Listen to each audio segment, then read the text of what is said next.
노인 1천만 시대 존중 대신 혐오가 늘어나는 현실. 노인이 많아졌다는 말이 이제는 통계 속 숫자에만 머무르지 않죠.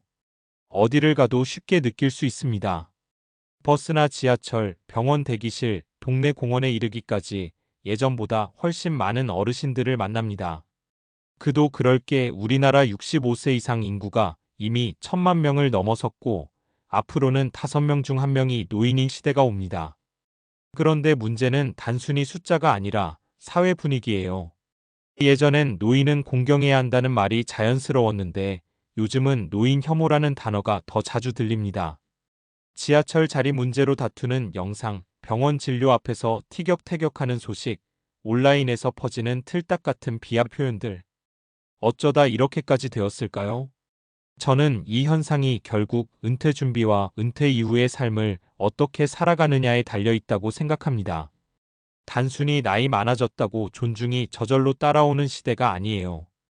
은퇴 후에도 사회 속에서 어떻게 관계를 맺고 어떤 모습으로 살아가느냐가 노인 혐오를 줄이고 존중을 되찾는 길이 될 수 있거든요.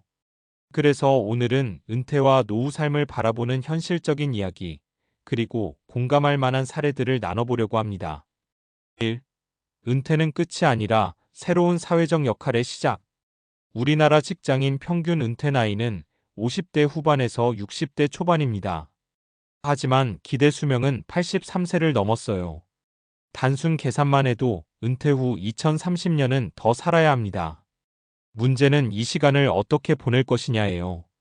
예전처럼 자식 키워놓으면 끝이라는 공식은 더 이상 통하지 않습니다. 자녀도 자기 삶 살기 바쁘고 경제사회 구조가 달라졌으니까요. 결국 스스로의 노후를 준비하고 자기 역할을 새롭게 만들어가야 합니다. 사례 1. 60대 초반 김 선생님의 이야기. 김 선생님은 교사로 정년퇴임을 하셨습니다. 은퇴 직후 몇 달은 해방감에 여행도 다니고 쉬는 게 좋았다고 해요. 그런데 어느 순간부터 공허감이 몰려왔습니다. 매일 아침 출근하던 리듬이 사라지니 삶의 중심이 흔들린 거죠. 그때 동네 도서관에서 어르신 대상문에 교육자원봉사자를 모집한다는 소식을 듣고 참여하기 시작했습니다.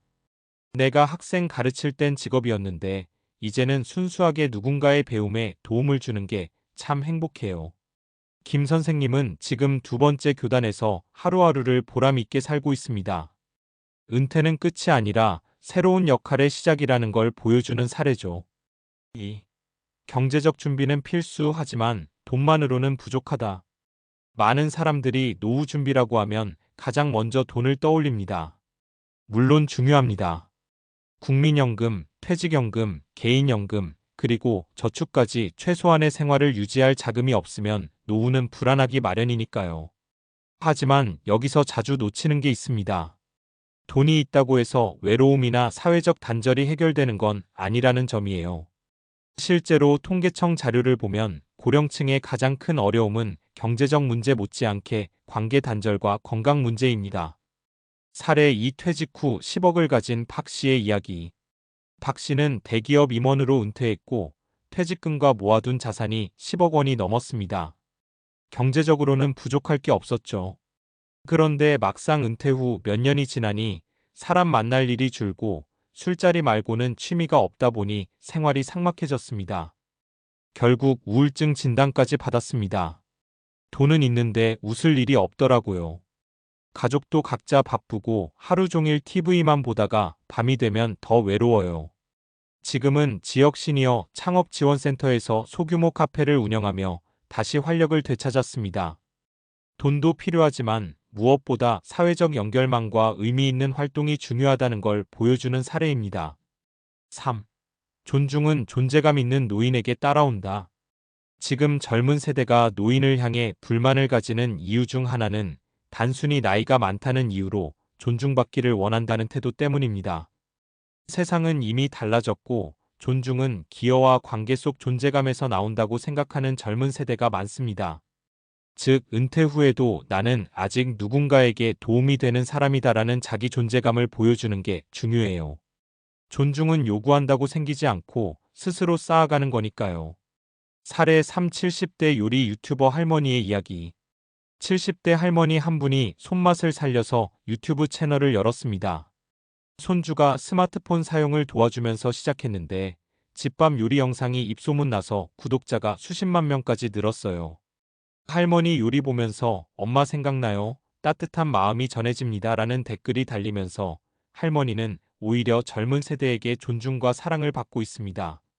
이 사례는 은퇴 후에도 자신만의 경험과 재능을 살려 사회와 연결될 수 있고 그 과정에서 자연스러운 존중을 얻을 수 있음을 보여줍니다.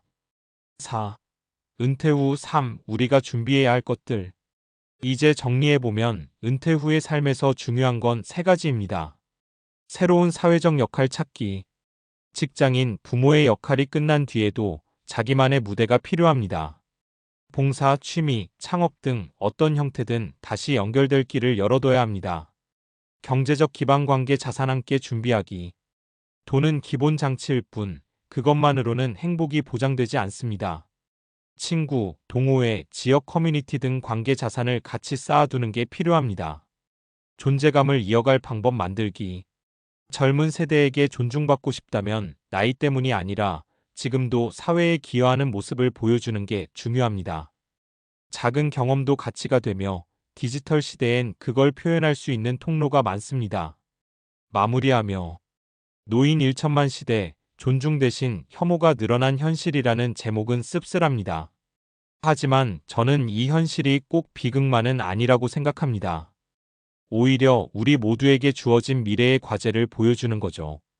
지금의 중년 청년들도 언젠가는 은퇴하고 노인이 될 테니까요.